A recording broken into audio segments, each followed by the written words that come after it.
ಇವತ್ತು ನಾವು ಅಕ್ಕಿ ರೊಟ್ಟಿ ಮಾಡ್ತಾ ಇದ್ವಿ. ಇದು ನಮ್ಮಿಬ್ಬರಿಗೂ ಸಖತ್ ಇಷ್ಟ. ಬೈ ದ ವೇ, ನನ್ನ ಹೆಸರು ನವೀನ್, ಇದು ಚಂದನ.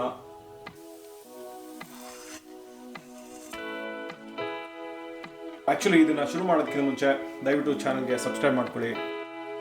ಓಕೆ, ಇವಾಗ ಶುರು ಮಾಡೋಣ. ಸೊ ಮೊದಲು ಇದಕ್ಕೆ ಒಂದು ಬೌಲ್ ತೊಗೊಳ್ಳೋಣ. ಒಂದು ದೊಡ್ಡ ಬೌಲ್ ಇರಲಿ.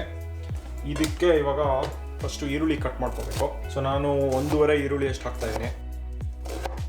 ಓಕೆ, ಈರುಳ್ಳಿನ ಫುಲ್ಲು ಸಣ್ಣದಾಗಿ ಕಟ್ ಮಾಡಬಾರ್ದು. ಅದೊಂದು ಸ್ವಲ್ಪ ಸೈಜ್ ಇರಬೇಕು ಈ ಥರ. ಆವಾಗ ಇದು ಬೆಂದಾಗ ಅದು ಫುಲ್ ಕ್ಯಾರಮಲೈಸ್ ಆಗುತ್ತೆ. ಆವಾಗ ಅದ್ರದ್ದು ಫ್ಲೇವರ್ ತುಂಬ ಚೆನ್ನಾಗಿರುತ್ತೆ.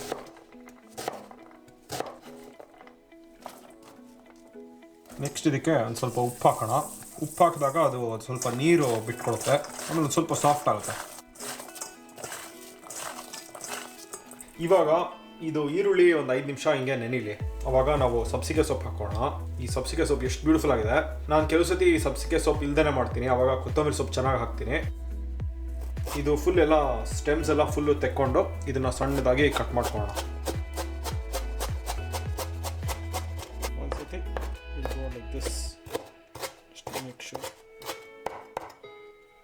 ಇವಾಗ ಬೌಲ್ಗೆ ಹಾಕೋಣ. ಸೊ ಇವಾಗ ಇದಕ್ಕೆ ಒಂದು ಸ್ವಲ್ಪ ಹಸಿಮೆಣಸಿನ್ಕಾಯಿ ಹಚ್ಕೊಳ್ಳೋಣ. ನಾನು ಇದಕ್ಕೊಂದು 6 ಹಸಿಮೆಣಸಿನ್ಕಾಯಿ ತೊಗೊತಾ ಇದ್ದೀನಿ. ಇದನ್ನೇನು ಖಾರದ ಪ್ರಕಾರ ಎಷ್ಟು ಬೇಕೋ ಅಷ್ಟು ಹಾಕೊಬೋದು.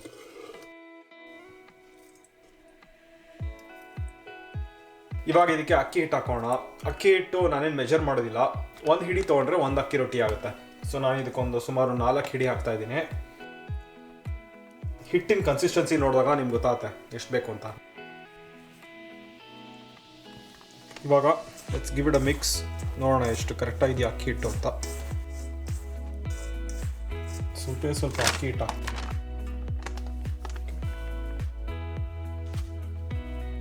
ಇದಕ್ಕೊಂದು ಸ್ವಲ್ಪ ಫ್ರೆಶ್ ಆಗಿ ತುರ್ಕೊಂಡಿರೋ ಕಾಯಿ ಹಾಕೋಣ. ಒಂದು ಕೈ ಹಿಡಿಯೋಷ್ಟು ಹಾಕ್ಕೊತಾ ಇದೀನಿ. ಇದು ಎಷ್ಟು ಹಾಕೊಂಡ್ರೂ ಚೆನ್ನಾಗಿರುತ್ತೆ. ಓಕೆ, ಆಮೇಲೆ ಜೀರಿಗೆ ಹಾಕೋಣ. ಒಂದು 1 ಟೀ ಸ್ಪೂನು 2 ಟೀ ಸ್ಪೂನ್ ಅಷ್ಟು ಚೆನ್ನಾಗಿರುತ್ತೆ ಟೇಸ್ಟು. ಸೊ ಹಾಕ್ಕೊಬೋದು ಎಷ್ಟು ಬೇಕೋ ಅಷ್ಟು. ಓಕೆ, ಇವಾಗ ಇದನ್ನು ಕಲಿಸ್ಕೊಂಡು ರುಚಿ ನೋಡೋಣ. ಡ್ರೈ ಆಗಿರೋ ಹಿಟ್ಟನ್ನ ರುಚಿ ನೋಡೋಣ. ಅವಾಗ ಗೊತ್ತಾಯ್ತು ಉಪ್ಪು ಸರಿ ಇದೆಯಾ ಇಲ್ವಾ ಅಂತ. ಸ್ವಲ್ಪ ಉಪ್ಪು ಬೇಕು, ಅಷ್ಟೇ. ಹಿಟ್ಟಿಂದು ಕನ್ಸಿಸ್ಟೆನ್ಸಿ ಈ ಥರ ಇರಬೇಕು. ಇದು ಸರಿಗಿದೆ. ಇವಾಗ ಇದು ಹಿಟ್ಟು ನೀವು ಅಷ್ಟು ಉಪಯೋಗಿಸ್ತಾ ಇಲ್ಲ ಅಂದರೆ ಇದನ್ನು ಬೇರೆ ಒಂದು ಕಂಟೈನರಲ್ಲಿ ಇಟ್ಕೊಂಡು ಫ್ರಿಜ್ಜಲ್ಲಿ ಇಡ್ಬೋದು. ಅವಾಗ ಇನ್ನೊಂದು ಸ್ವಲ್ಪ ಜಾಸ್ತಿ ದಿವಸ ಇರುತ್ತೆ.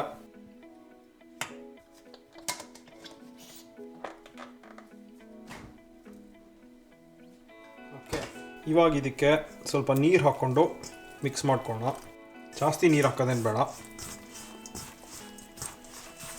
ಅದೆಲ್ಲ ಒಟ್ಟಿಗೆ ಬಂದರೆ ಸಾಕು. ಸ್ವಲ್ಪ ನೀರು ಹಾಕೋಣ.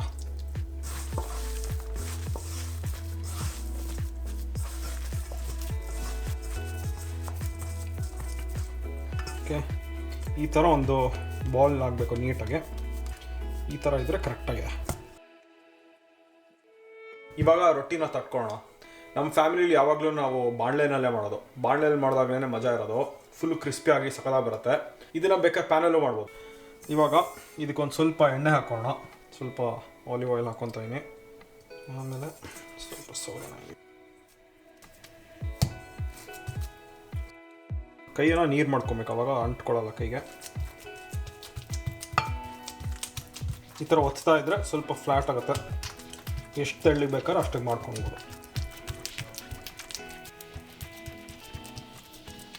ಚೆನ್ನಾಗಿದೆಯಲ್ಲ. ಫೈನಲಿ ಒಂದು ಸ್ವಲ್ಪ ನೀರು ಹಾಕ್ತೀನಿ ನಾನು.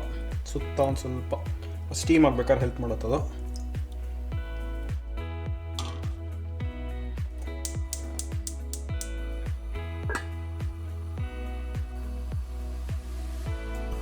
ಚೆಕ್ ಮಾಡೋಣ ಆಗಿದೆಯಾ ಇಲ್ವ ಅಂತ.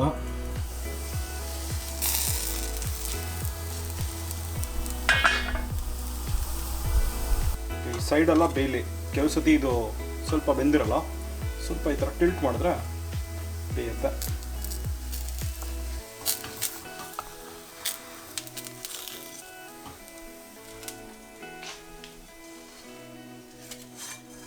ಕೊನೆಯಲ್ಲಿ ಇದಕ್ಕೆ ಒಂದು ಸ್ವಲ್ಪ ತುಪ್ಪ ತೊಗೊಬೇಕು. ತುಪ್ಪ ತೊಗೊಂಡು ಜಾಸ್ತಿ ಬಿದ್ದೋಗ್ತಾ ಇರ್ತೀವಿ. ಇದ್ರ ಮೇಲೆ ಹಾಕ್ಕೊಂಡ್ರೆ ಪರ್ಫೆಕ್ಟಾಗಿರುತ್ತೆ. ಅಫ್ಕೋರ್ಸ್ ಇದನ್ನು ಚಟ್ನಿ ಜೊತೆ ತಿನ್ಬೋದು, ಚಟ್ನಿ ಪುಡಿ ಜೊತೆ ತಿನ್ಬೋದು. ಬಾಯಲ್ಲಿ ನೀರು ಬರ್ತಾಯಿದೆ, ಹೇಳೋಕ್ಕೂ ಆಗ್ತಾಯಿಲ್ಲ. ಅಷ್ಟೇ, ಸಖತ್ ಸಿಂಪಲ್ಲು. ಇವಾಗ ಒಂದು ಪ್ಯಾನಲ್ಲಿ ಒಂದು ಮಾಡೋಣ.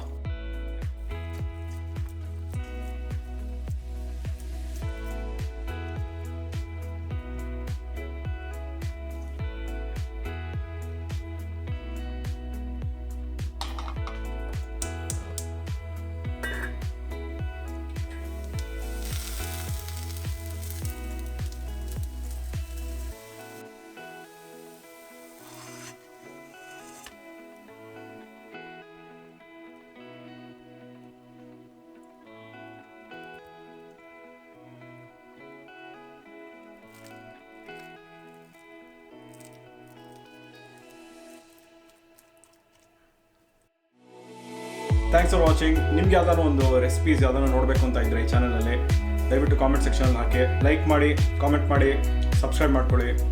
ನೆಕ್ಸ್ಟ್ ವೀಡಿಯೋ ಸಿಗ್ತೀನಿ. ಬಾಯ್.